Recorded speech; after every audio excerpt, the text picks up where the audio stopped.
రామ్ నారాయణ రామ్. యువత చాలా విలువైన శక్తి. యువతను మీరు తప్పుదోవ పట్టిస్తే సమాజం మేలు పొందలేను. యువత అందరి శక్తి. భూమి శక్తి. దైవం మనుషులను మంచి మార్గంలో నడిపించమని చెప్పాడు.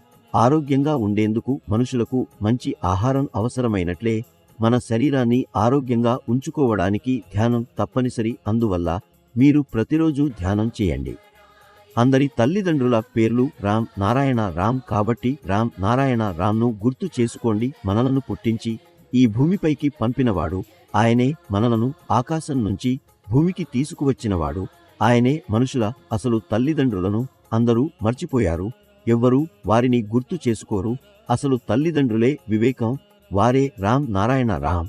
వారే భగవంతుడు, అల్లా, ఖుదా. మరి మనం వారికి ఎందుకు గౌరవం ఇవ్వకూడదు? ఎందుకు వారి విలువ గుర్తించకూడదు? చదువుకున్న వారు అనేక మంది ఉన్నారు. డాక్టర్లు, ఇంజనీర్లు, శాస్త్రవేత్తలు. అందరికీ ధ్యానం అవసరం అని చెప్పాలి. మన శరీరంలో ఎన్నో ఆత్మలు ఉన్నాయి. అవి మన రూపంలోనే మనలో ఉన్నాయా? వాటికి విలువ లేదా? వాటికి విలువ ఉంది. కాబట్టి వాటిని పోషించాలి. సరైన భోజనం అందించాలి. మంచి విధంగా సంరక్షించాలి. ఎందుకంటే ఆత్మలు సైనికులు, మనమే రాజులు. రాజుకి వివేకం చెబుతుంది ఏం చేయాలో ఏం చేయకూడదో. అందుకే అసలు పూజ రామ్ నారాయణ రామ్ పూజే. ఈ భూమిపై ఉన్న ప్రతి మనిషి తానే తన శత్రువు. తన జీవితాన్ని తానే నాశనం చేసుకుంటున్నాడు.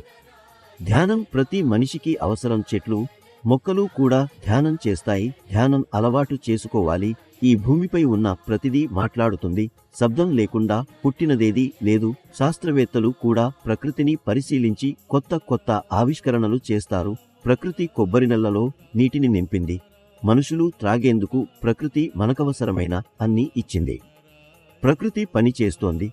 కాని మనిషి నిద్రపోతున్నాడు. ప్రకృతి అసలు విశ్రాంతి తీసుకోదు. గాలి విశ్రాంతి తీసుకోదు. సూర్యుడు విశ్రాంతి తీసుకోదు. అవి స్వేచ్ఛగా ఆహ్లాదంగా పనిచేస్తాయి. మనం వాటి నుంచి నేర్చుకోవాలి.